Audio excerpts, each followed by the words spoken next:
Turn with me to Matthew 18 and verse 21. मेरे साथ निकालिए मत्ती 18 उसका 21 वचन। When you get time, you must read this passage, Matthew 18, 21 to 35. जब आपको समय मिले तो आपको इन वचनों को पढ़ना है, मत्ती 18 21 से लेकर 35 वचन। Please write it down somewhere or put a paper there on that page. आप कहीं इसको लिख रखे या आपके बाइबल में एक पेपर इस पेज पर रख दे। Matthew 18 verse 21 till the end of the chapter. मत्ती 18 उसका 21 से लेकर 35 तक। Very important passage, many believers don't know. बहुत जरूरी ये वचन है जो कई विश्वासी से नहीं जानते। Peter came to Jesus and said, Lord, how often shall I forgive my brother when he sins against me? 7 times? पतरस यीशु के पास आकर कहता है, हे प्रभु, यदि मेरा भाई अपराध करे तो मैं कितने बार उसे क्षमा करूं? क्या 7 बार तक? In those days, people were saying you should forgive your brother 3 times. उन दिनों में लोग कहते थे कि अपने भाई को आपको 3 बार क्षमा करना है। So Peter thought, I'll be more spiritual. I'll forgive people 7 times. और पतरस को लगा मैं ज्यादा आत्मिक बनूंगा, मैं लोगों को 7 बार क्षमा करूंगा। And he thought Jesus would be very impressed with that. और पतरस को लगा कि यीशु मसीह इस बात से बहुत ही आश्चर्यचकित होगा। Jesus said not 7 times, but 70 times 7. यीशु मसीह ने कहा 7 बार नहीं, बल्कि 7 बार के 70 गुने तक। Every single day. हर दिन। In other words, continuously. दूसरे शब्दों में निरंतर। In other words, an indefinite number of times. As often as he sins, you must forgive. दूसरे शब्दों में कोई संख्या नहीं है, जितने बार वो पाप करे उतने बार आपको क्षमा करनी है। And then he told a story which made it very clear. और फिर यीशु ने एक कहानी बताई जिससे ये बात स्पष्ट हो गई। There was a king who was settling accounts with all his servants. एक राजा था जो अपने दासों का लेखा लेना चाहता था। And there was one servant, verse 24, who owed him 10,000 talents. और 24 वचन में एक सेवक था जो 10,000 तोड़े का कर्जदार था। You know what that means? क्या आप जानते हो इसका क्या मतलब है? And 15 years salary. 15 वर्षों की वो तनख्वाह थी। He was in debt. How? Think of your 15-year salary. What a big debt that is. वो इतने बड़े संख्या का कर्जदार था। सोचकर देखिए आपके 15 वर्षों की तनख्वाह। What a huge saving. He doesn't have that much money. कितने पैसे जोड़ने पड़ेंगे? उसके पास तो इतने पैसे नहीं है। And he says, "Oh king, I don't have that. Please forgive me." और वो कहता है, हे राजा, मेरे पास ये नहीं है, कृपया मुझे क्षमा करे। And he says in verse 26, "I'll repay you. Give me time." और 26 वचन में वो कहता है कि कुछ समय दे, मैं उसे वापस चुका दूंगा। And the king knows he can never repay. 15 years salary is too much. और राजा अच्छे से जानता है कि ये कभी इस पैसे को नहीं चुका पाएगा। 15 वर्ष बहुत बड़ा समय है। He freely forgave him. Verse 27. और उसने मुफ्त में उसे क्षमा कर दिया। 27वां वचन। Then that man went out and met another servant of his. फिर ये दास बाहर निकला और उसको और एक उसका दास मिला, Who owed him a very small amount. जो बहुत ही कम रकम का कर्जदार था। Maybe 100 rupees or 200 rupees. शायद 100 रुपए, 200 रुपए बस। That man also said, "Please forgive me. I'll pay you." और उस व्यक्ति ने भी इस व्यक्ति से कहा कि मुझे क्षमा करें, मैं इसे वापस चुकाऊंगा। I don't have it with me right now. I'm a poor man. मेरे पास अब वो पैसा नहीं है, मैं गरीब व्यक्ति हूँ। See, this man was forgiven many crores of rupees. देखिए इस व्यक्ति का कई करोड़ों का कर्जा माफ हुआ था।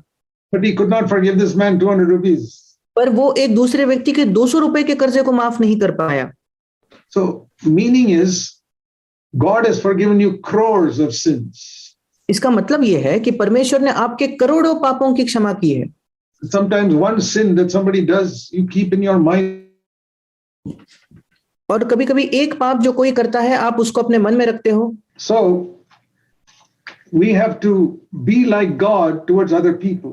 और दूसरों के प्रति हमें परमेश्वर के जैसा बनना है। And whenever you find it difficult to forgive someone, और जब कभी आप ये मुश्किल महसूस करते हो दूसरों को क्षमा करना, think about how much God has forgiven you. सोचकर देखिए परमेश्वर ने आपको कितना क्षमा की है। And then it will be very easy to forgive people. फिर बहुत आसान हो जाएगा लोगों को क्षमा करना। But this man was still not willing to forgive. पर ये व्यक्ति उसके बावजूद क्षमा करने के लिए तैयार नहीं था। As in verse 30, he took him to the court and put him in jail. और 30 वचन में लिखा है उसने उसको बंदीगृह में डाल दिया। So the king heard about this. और राजा ने इस बात को सुना। He called the servant. उसने उस दास को बुलाया। Said, "I forgave you so much," verse 32, "and you can't forgive this man a small amount." और 32 वचन में वो कहता है, मैंने तेरा इतना बड़ा कर्जा क्षमा किया, क्या तू इस व्यक्ति का छोटा कर्जा क्षमा नहीं कर पाया? I want to ask you, my dear brother and sister, मैं आपको पूछना चाहता हूं मेरे प्रिय भाई, मेरे प्रिय बहन, one very simple question.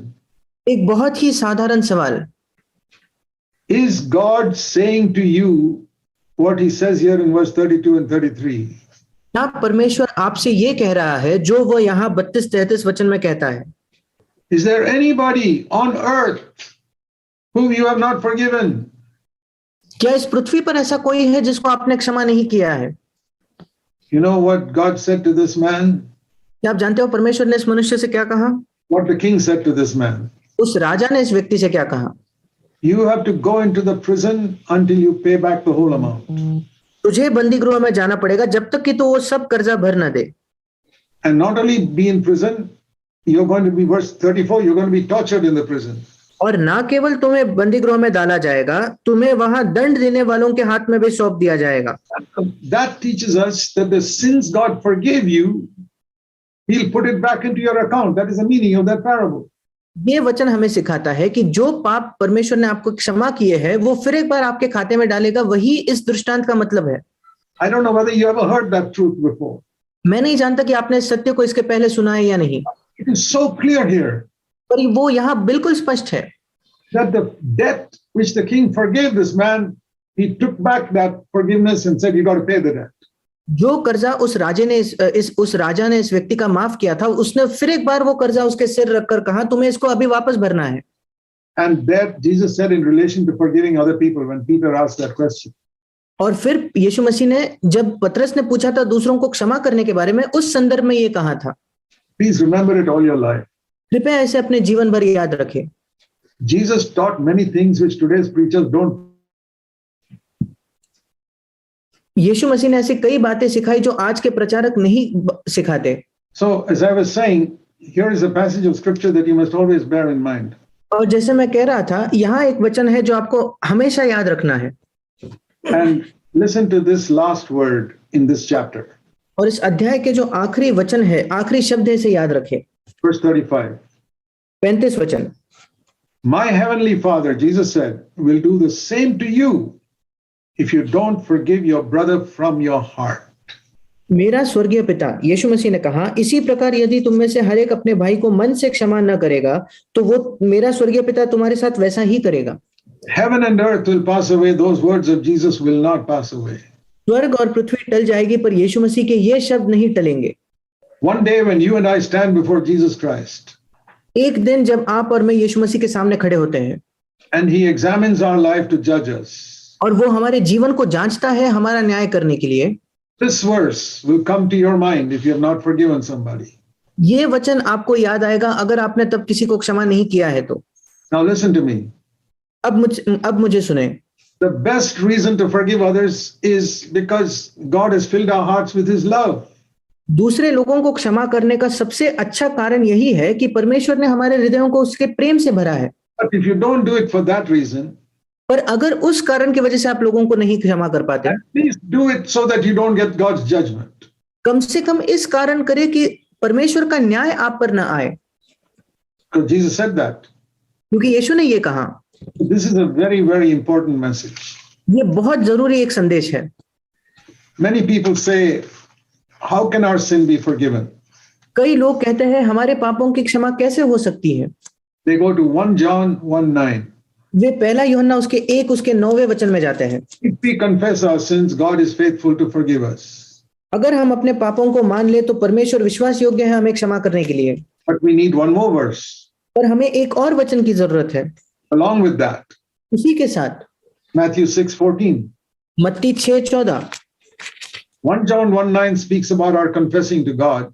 पहला यूहन्ना 1:9 हमें बताता है परमेश्वर के सामने कबूल करने के विषय में। Matthew 6:14 speaks about our forgiving others. मत्ती 6:14 दूसरों को हमारे क्षमा करने के विषय में लिखा है। If you forgive others, your heavenly Father will forgive you. अगर आप दूसरों को क्षमा करोगे तो तुम्हारा स्वर्गीय पिता भी तुम्हें क्षमा करेगा। Verse 15. 15 वचन, If you do not forgive others, your heavenly Father will not forgive you. यदि तुम मनुष्यों के अपराध क्षमा न करोगे तो तुम्हारा पिता भी तुम्हारे अपराध क्षमा न करेगा। So please think about that. और इसलिए कृपया इस विषय में सोचें। this is so fundamental that I don't mind spending this portion on just this. ये इतना मूलभूत है कि मुझे कोई तकलीफ नहीं पूरा समय इसी बात पर बात करने के लिए। We need to lay a good foundation because we are building a big tower. हमें एक अच्छी नींव डालने की आवश्यकता है क्योंकि हम एक बड़ी मीनार उसके ऊपर बना रहे हैं। Then I want to turn you to Matthew 7. फिर मैं आपको मत्ती 7 के पास ले जाना चाहता हूं। Here Jesus says, यहां यीशु कहता है, verse 24, 24 वचन, if you listen to my words and you don't do them, if you listen to my words and do them, अगर आप मेरी बातें सुनते उससे मानते हो, you're like a wise man who built his house on a rock. तो आप उस बुद्धिमान मनुष्य के समान ठहरोगे जिसने अपने घर को चट्टान पर बनाया। You can build a big tower on it. आप उसके ऊपर एक बड़ी मीनार बना सकते हो। And verse 25, the rain, floods, wind, nothing will destroy it. और फिर 25 वचन, में बरसेगा, बाढ़ आएगी, आंधियां चलेंगी, किसी बात से उसका नाश नहीं होगा।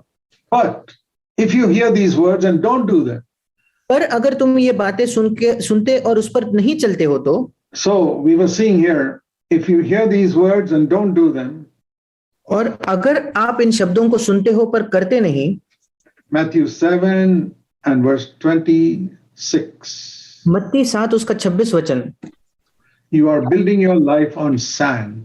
तो आप अपने जीवन को बालू पर बना रहे हो। Rain fell, the floods came, verse 27, and the house collapses.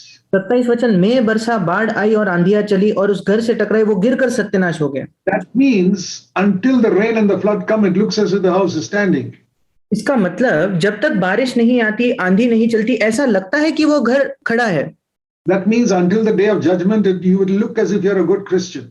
इसका मतलब न्याय के दिन तक ऐसा दिखेगा कि आप एक अच्छे मसीही हो। Everybody will think, yeah, this is a good Christian who comes to the church regularly. हर एक व्यक्ति यही सोचेगा कि ये एक अच्छा मसीही है जो निरंतर कलीसिया में आता है। But when God judges, your whole house and your life will collapse. और जब परमेश्वर न्याय करेगा तो आपका जीवन और आपका घर पूरी तरीके से गिर जाएगा। These words that I've quoted to you are not my words. They are the words of Jesus Christ. ये वचन जो मैंने अभी आपसे कहे, ये मेरे वचन नहीं है, ये यीशु मसीह के वचन है। We don't hear much of this in today's preaching. हम आज के मसीहत में इसको नहीं ज्यादा सुनते। We hear a cheap gospel. हम बहुत ही सस्ते सुसमाचार को सुनते हैं। You don't have to do anything, they say.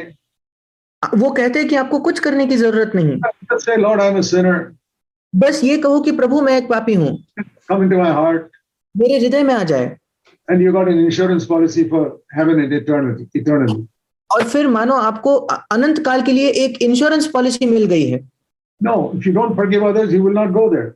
नहीं, अगर आप दूसरों को क्षमा नहीं करोगे तो आप वहां नहीं जाओगे। That is very, very clear. ये बिल्कुल साफ स्पष्ट है। Yeah, I hope you are taking these words seriously. और मैं आशा करता हूं कि आप इन शब्दों को गंभीरता से ले रहे हो। God has been helping us to stop and think about this again and again in this session. परमेश्वर हमारी सहायता कर रहा है कि हम रुककर इस विषय में बार-बार इसी सत्र में इसके विषय में सोचें। And I'm very happy to keep on saying it no matter how many times you are interrupted. और मैं बहुत खुश हूँ इसी बात को दोहराने के लिए, चाहे कितने भी बार क्यों ना मेरा कनेक्शन जाए। God has delivered me from impatience long ago. परमेश्वर ने मुझे काफी समय पहले धीरज खोने से पूरी तरीके से छुड़ा दिया है। I can be quite patient with any number of testings. कितने भी बार क्यों ना मैं परखा जाऊं, मैं उसके साथ धीरजवान रह सकता हूं। Not because I'm a great person, इस वजह से नहीं कि मैं एक महान व्यक्ति हूं, but the Holy Spirit has filled my heart. पर पवित्र आत्मा ने मेरे हृदय को भर दिया है। I always remember how patient God has been with me. मैं हमेशा याद करता हूं कि परमेश्वर ने कितना धीरज मुझसे दिखाया है। And I say, Lord, I can be patient with anybody and with anything. और फिर मैं कहता हूं, प्रभु मैं किसी से भी और किसी चीज से भी धीरज रख सकता हूं। So, brothers and sisters, as I was saying, these are words we must take seriously. और भाइयों बहनों, जैसे मैं कह रहा था, ये ऐसे शब्द हैं जिन्हें हमें गंभीरता से लेना है। And I believe if we lay a good foundation, we can build a good superstructure on this foundation. और मेरा विश्वास है अगर हम एक अच्छी नींव डालें तो उस पर हम एक अच्छी इमारत खड़ी कर सकेंगे। God wants us to live free from guilt all the time. परमेश्वर चाहता है कि सारे अपराधीपन के बोझ से हम निरंतर छुटकारा पाकर जिए, to see the face of the Lord all the time. कि हम निरंतर प्रभु के मुख को देखें। And that is how I seek to live every day now. और इसी प्रकार मैं हर दिन अब जीने की कोशिश करता हूँ। My life is full of the joy of the Lord. मेरा जीवन परमेश्वर के आनंद से भरा हुआ है, And nothing can take it away. और कोई भी बात उससे मुझे दूर नहीं ले जा सकती। Not even all these interruptions. और ये सारे जो इंटरप्शंस होते हैं वो भी नहीं। The power of the Holy Spirit is amazing. पवित्र आत्मा की सामर्थ अद्भुत है। He will teach you to be patient with everybody. वो आपको सिखाएगा कैसे आप सबके साथ धीरज रख सकोगे। One of the greatest needs we have in our life. हमारे जीवन की ये सबसे बड़ी जरूरत है। So I'll conclude with this one verse. और इस एक वचन के साथ मैं अंत करना चाहूंगा। James chapter 1. याकूब उसका पहला अध्याय Verse 2. उसका दूसरा वचन। Consider it all joy, my brethren, when you encounter various trials. हे मेरे भाइयों, जब तुम नाना प्रकार की परीक्षाओं में पड़ो तो इसको पूरे आनंद की बात समझो। So James 1 and verse 2. याकूब 1 उसका दूसरा वचन। Consider it all joy when you face various trials, my brothers. हे मेरे भाइयों, जब तुम नाना प्रकार की परीक्षाओं में पड़ो तो इसको पूरे आनंद की बात समझो, Because the test of your faith produces patience. तीसरा वचन, ये जानकर कि तुम्हारे विश्वास के परखे जाने से धीरज उत्पन्न होता है। And if patience does a perfect work in you, you will be perfect and complete, lacking in nothing. चौथा वचन, अगर धीरज तुम में अपना पूरा काम करेगा तो तुम पूरे और सिद्ध हो जाओगे और तुम में किसी बात की घटी नहीं रहेगी। That teaches us that patience is the way to perfection. Verse 4. चौथा वचन हमें सिखाता है कि धीरज ये सिद्धता की ओर जाने का मार्ग है। Ask yourself this question. अपने आप से ये प्रश्न करें, Are you becoming more patient in your life? क्या अपने जीवन में आप ज्यादा धीरज रख रहे हो? Patient with your wife, with your husband, अपने पत्नी के साथ धीरजवंत, अपने पति के साथ धीरजवंत, patient with your children and patient with people in your work. अपने बच्चों के साथ, अपने सहकर्मियों के साथ क्या आप धीरज रखते हो? Read verse James 1, 2 to 4 frequently. याकूब पहला अध्याय 2 से लेकर 4 वचन को बार बार पढ़ते रहे। Let patience have a perfect work in you. धीरज को अपने अंदर पूरा काम करने दे, Then you will be perfect and complete, lacking in nothing. फिर तुम पूरे और सिद्ध हो जाओगे और तुम में किसी बात की घटी नहीं रहेगी। And be patient with other people also. और दूसरे लोगों के साथ भी धीरज रखे, And with all the difficult circumstances in life, और सारे कठिन परिस्थितियां आपके जीवन में, particularly during this COVID pandemic time. विशेषकर इस कोविड के महामारी के समय So many interruptions in our life. हमारे जीवन में कितनी बाधाएं आती है, But never forget, God is in control. पर कभी ना भूले परमेश्वर नियंत्रण में है। Our Father who rules in heaven. हमारा पिता जो स्वर्ग से राज करता है, That will never change. वो कभी नहीं बदलने वाला। Whether the interruptions in this electronic thing or whether it is COVID. इस इलेक्ट्रॉनिक बातों में शायद वो बाधाएं हो या कोविड हो, God is still on the throne. परमेश्वर अब भी उस सिंहासन पर है And the devil has been defeated. और शैतान हराया गया है, And he's going to be crushed under my feet. और वो मेरे पांव तले कुचला जाएगा And your feet. और आपके पांव तले भी। Let us pray. आइए हम प्रार्थना करेंगे। Heavenly Father. ये हमारे स्वर्गीय पिता, Heavenly Father, please bless the word we heard today.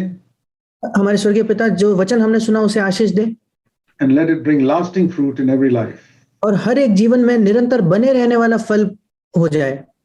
We pray in Jesus' name. यीशु के नाम से मांगते हैं, Amen.